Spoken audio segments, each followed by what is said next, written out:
El libro de privilegios de Vilches es uno de los documentos más importantes y antiguos que conserva el municipio y ha sido restaurado y puesto en valor por el Instituto Andaluz del Patrimonio Histórico, gracias a la iniciativa del Ayuntamiento de Vilches. El proyecto de restauración se desarrolló entre abril y septiembre de 2023, con la participación de un equipo multidisciplinar, integrado por especialistas de todos los materiales presentes en el libro: pergamino, piel, madera, tejido y metal. Al ser el libro un documento de propiedad municipal y por defecto estar inscrito en el Catálogo General de Patrimonio Histórico de Andalucía, se redactó previamente un proyecto de conservación para su aprobación por la Delegación Territorial competente. Paralelo a los trabajos de intervención, se realizó la digitalización completa del libro y se contextualizó históricamente, analizando su fabricación, transformaciones y valores culturales. Tras la restauración del libro, se emitió el correspondiente informe final de ejecución, cuyos resultados se presentan a continuación. El libro de privilegios contiene el que quizás sea uno de los capítulos más relevantes de Vilches, su independencia jurisdiccional del señorío de Baeza, a la que había quedado anexionada en tiempos de Fernando III. El proceso de compra de la independencia de Vilches se inicia durante el reinado de Felipe IV, pero la expedición del libro de privilegios no se formaliza hasta 47 años después, ya reinando su sucesor, Carlos II. Este largo proceso de independencia ha quedado recogido minuciosamente en el libro. El origen de las ventas de lugares viene de los problemas económicos de la corona, en la bancarrota por los elevados gastos derivados de las guerras. En la búsqueda de fuentes rápidas de financiación, Felipe IV, como ya hicieran sus antecesores, acuerda en el año 1625 la venta de 20.000 vasallos para cubrir las deudas con los prestamistas. Estas ventas se harían sobre cualesquier villas y lugares de estos reinos, así de Behetría, como de villas que tuvieren jurisdicción propia, o aldeas de cualesquier ciudades y villas desmembradas de ellas, haciéndolas villa de por sí y sobre sí, con jurisdicción civil y criminal, alta y baixa, mero y mixto imperio, y vendiéndolas a personas particulares o universidades, así eclesiásticas como seglares, a los precios y condiciones que en adelante irá declarado.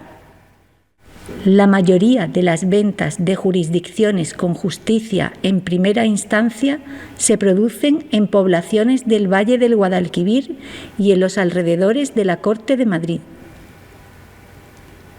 Aunque estas ventas supusieron importantes descalabros para las cuantías tan elevadas y complicadas de satisfacer, fueron muchos vecinos que prefirieron comprar sus propios municipios y escapar del dominio de los señores. El proceso de independencia de Vilches se inicia con el acuerdo firmado el 14 de agosto de 1626, directamente entre el prestamista Antonio Balbí y Alonso de Hervías Pizarro, en nombre del concejo.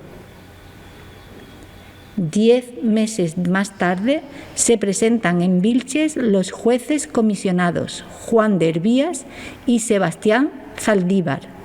El primero debe realizar el recuento de los vecinos que habitan el lugar y fijar los límites del término municipal.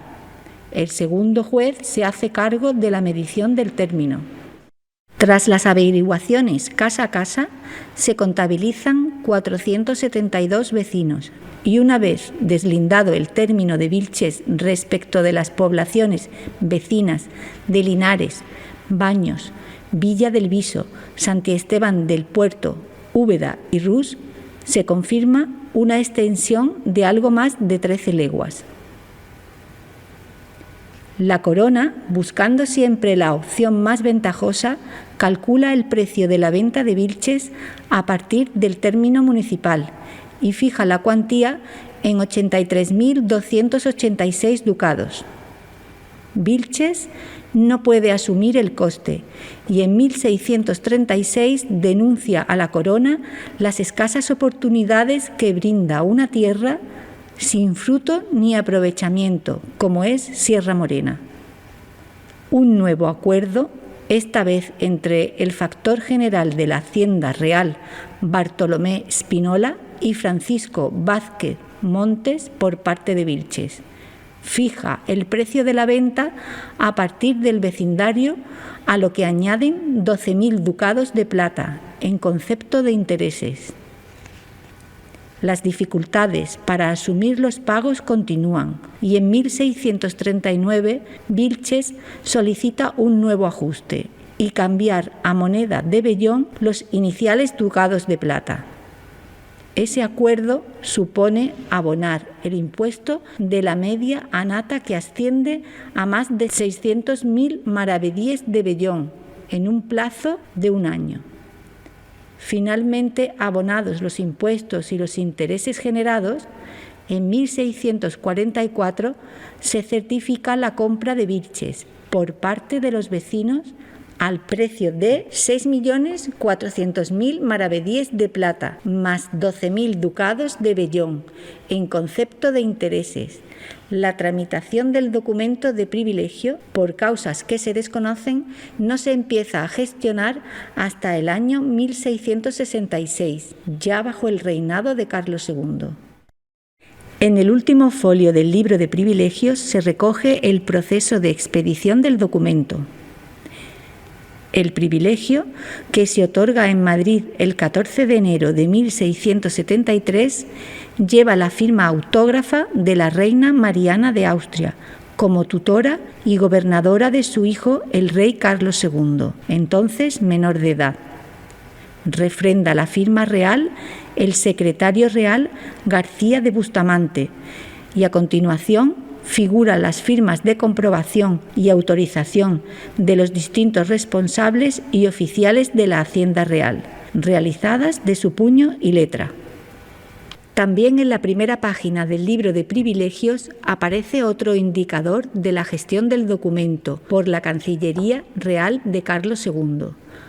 Sobre la iluminación del nombre del rey se diseña un espacio para estampar el sello con las tasas de tramitación, de obligado cumplimiento, desde que impusiera la renta del papel sellado en 1636 por Felipe IV, como requisito para el tráfico legal de los documentos. Al ser un documento expeditivo de la Chancillería Real, deben abonarse las tasas del sello de clase primera, cuyo coste y año figuran en el propio sello. Año 1673 y 272 maravedíes. Además de reflejar los necesarios trámites de expedición, el libro de privilegio de Vilches funciona como una caja blindada y se vale de ciertos mecanismos de seguridad para impedir añadidos o el falseado del documento. Fabricado en pergamino y manuscrito en todas sus páginas con tintas caligráficas color parduzco, los textos del libro, sin excepción, van insertos en cuadros de escritura cerradas. Tanto la disposición a línea tirada de los renglones como el uso de elementos decorativos al final de los párrafos impide que haya espacios en blanco en el cuadro y anula cualquier posibilidad de falsear el documento. Folio a folio, los textos son firmados al pie del cuadro por el funcionario encargado de verificar el contenido. Durante el desmontaje del libro se confirmó que los 296 folios de pergamino que contienen el proceso de separación jurisdiccional de Vilches se reparten en 55 cuadernos, en su mayoría formados por 4 o 6 folios. Se cosieron con costura a la española, se elaboraron las cabezadas de colores y se doraron los cortes del bloque. Para su conservación se eligió una encuadernación de lujo de 4 nervios con 2 cierres de hierro dorados. Presenta la misma decoración en ambas tapas. Fabricada en madera de buen grosor y recubierto de buena piel. Lleva gofrado y dorado un motivo decorativo, a base de abanicos, característico de la encuadernación barroca desarrollada en España a partir del siglo XVI y hasta el siglo XVIII, pero sobre todo muy popularizada en el siglo XVII, confirmando que tanto el bloque de pergamino como la encuadernación son de la misma época. A nivel estructural, también se blinda el manuscrito. Se asegura la unión de la encuadernación al bloque documental mediante su precinto fabricado mediante un cordón trenzado de hilos de seda de colores, introducido en forma de 8 por 2 orificios practicados en el lomo y anudado por dentro entre los folios 165 y 166 para salir por un tercer orificio del lomo donde se unía a un sello de plomo, hoy desaparecido. Este mecanismo estaba diseñado para asegurar todo el documento e impedir la introducción de nueva documentación. No obstante, al final del libro se enganchan con costura de legajo 2 documentos añadidos con posterioridad y fuera del coto del cordón se trata de 2 cartas de privilegio de confirmación, fechadas en 1676 y 1754 respectivamente. Parece que funcionaron como un complemento de refuerzo para alargar la validez jurídica de la venta jurisdiccional. Ambos documentos se redactaron en papel artesanal de características similares a los folios de respeto y guardas añadidos delante y detrás del bloque de pergamino en su encuadernación. Debe señalarse las múltiples lecturas que tiene el libro de privilegios, reflejo de una época y de una manera de gestionar los procesos jurisdiccionales.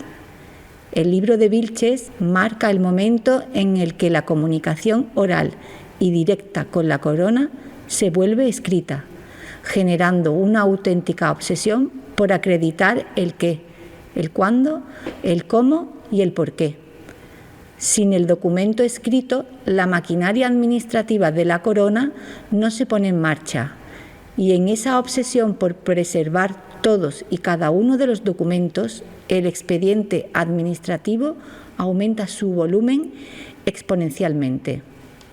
Además de constituir el documento histórico que acredita el nuevo estatus jurídico de Villa tras la compra de su independencia respecto a Baeza, el libro incluye el primer padrón municipal con los nombres de los antepasados de los vilcheños, que hoy son, y la no menos interesante descripción de los límites del término municipal mojón a mojón.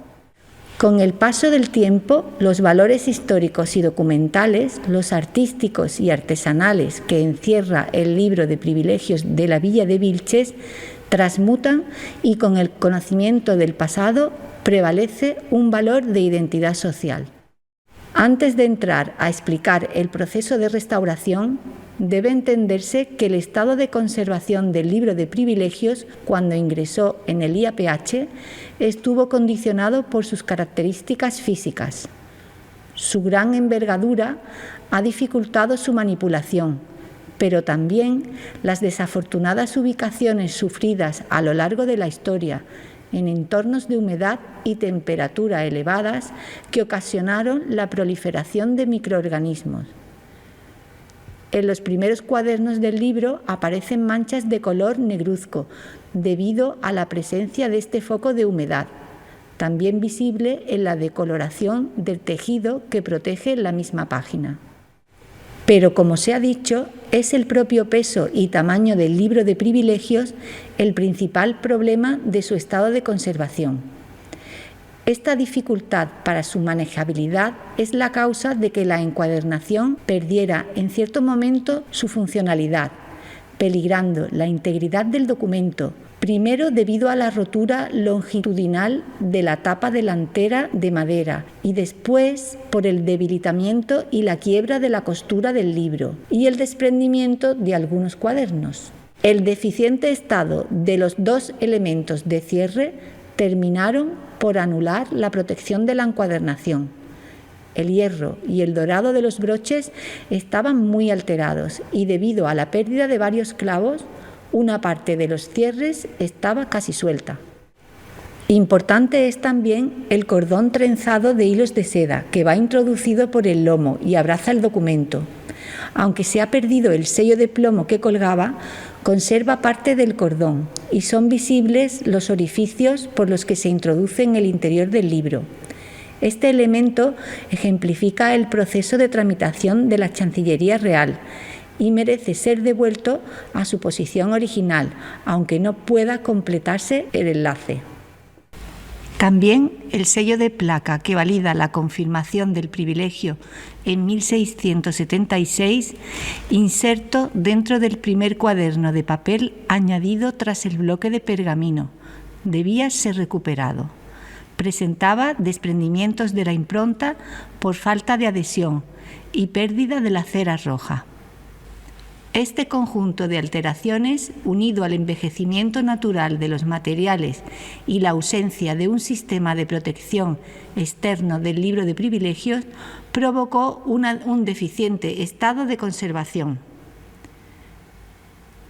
Para la intervención de conservación y restauración, se siguió la metodología del IAPH, basada en los principios básicos de conservación y restauración del patrimonio histórico-artístico, siguiendo los criterios definidos en materia de conservación y restauración. En función de los estudios preliminares llevados a cabo en el proyecto de conservación previo, se consideró necesaria para la estabilización y preservación del libro la ejecución de una intervención de restauración integral, basada siempre en criterios de mínima intervención y la utilización de métodos y materiales reversibles. Los objetivos fundamentales de esta restauración se encaminaron en devolver la funcionalidad y la estética al libro de privilegios. El primer paso fue desmontar la encuadernación y separar los cuadernos de pergamino a la mínima unidad. Se efectuó una limpieza folio a folio y se realizó un tratamiento de estabilización higroscópica para devolver la hidratación y flexibilidad al pergamino. El paso siguiente fue reintegrar las partes perdidas para recuperar la unidad estética y consolidar el bloque documental, tanto el pergamino como el soporte de papel. Esta labor se realizó de manera manual, mediante la adhesión de papel japonés de un color y espesor similares al original, utilizando el almidón de trigo como adhesivo. En el tejido se optó por realizar un encapsulado y alineado de las fibras para su consolidación. Este tejido volvería a ser cosido junto con el bloque documental. El sello de placa se consolidó con papel japonés y almidón de trigo como adhesivo. En paralelo a la recuperación del bloque de pergamino y cuadernos de papel, comenzó la actuación sobre la encuadernación. En primer lugar, se reparó la tapa de madera uniendo las partes fragmentadas mediante colas de Milano. No fue necesario separar las vueltas de piel para poder trabajar directamente sobre la tapa por su cara interior. Se realiza una costura a la española, siguiendo el modelo original, con 4 nervios de badana. A lo largo de la costura se compensa el salteado de cuadernillos para que una vez cosido el bloque vuelva a encajar correctamente en sus tapas. Una vez cosido el bloque de pergamino se redondea el lomo y se procura igualar al máximo los cortes, de manera que se pueda recuperar en la medida de lo posible la presencia del dorado de los cantos. Se reintegran los numerosos desgarros y lagunas de la cubierta de piel con papel japonés y se reforzaron las cofias y las esquinas, donde suele ser habitual un mayor desgaste de la piel. Se limpiaron y reforzaron las cabezadas, volviendo a colocarlas en su sitio mediante anclajes nuevos de hilo de lino, reforzados en el lomo con papel japonés. Una vez restaurados los dobles refuerzos internervales de tela y de pergamino, se volvieron a colocar en su lugar original. Procedimos a embutir el cuerpo del libro en sus tapas. Los anclajes del alma de badana, de los nervios y de las cabezadas se realizaron por sus orificios originales, respetando de ese modo y lo más fielmente la estructura original de la encuadernación. Como detalle curioso, se observó en los orificios y las acanaladuras del anclaje vestigios de badanas anteriores, cuya ubicación no coincide con la del libro, lo que hace pensar en la posibilidad de unas tapas de madera reutilizadas de otro ejemplar. Siguiendo los pasos de la encuadernación original, antes de remeter los vuelos de piel de la cubierta, se adhirieron a las tapas de madera las escartibanas de refuerzo, previas a las guardas pegadas. Se remetieron todos los vuelos de la piel de la cubierta y se ajustaron en la cofia para que las gracias quedasen en su correcta ubicación, siguiendo el mismo proceso en las esquinas. Finalmente se adhirieron sus guardas. Una vez realizada la limpieza y alineada y trenzada la punta deshilachada del cordón de hilos de seda, se procedió a la inserción de este en el libro. Se protegió con una cánula de plástico para que ayudase a perforar desde el interior de los cuadernillos, atravesar el lomo hasta salir por la cubierta de piel y volver a penetrar al interior del libro, reproduciendo la estructura en 8 original. Los elementos de cierre de hierro con restos de dorado fueron sometidos a una limpieza mecánica y química. Posteriormente se ajustaron con clavos de época tratados donde se habían perdido los originales para finalizar con una protección compuesta por una doble capa de resina acrílica Paraloy B72 al 5% en silol y cera microcristalina. Por último, se fabricó una caja de conservación a medida realizada con materiales de pH neutro en su interior, que junto a la digitalización del libro favorecerán una mejor preservación y manipulación de la obra. Es también de gran importancia seguir las recomendaciones efectuadas sobre conservación preventiva que se anexan en el informe de ejecución final de la intervención.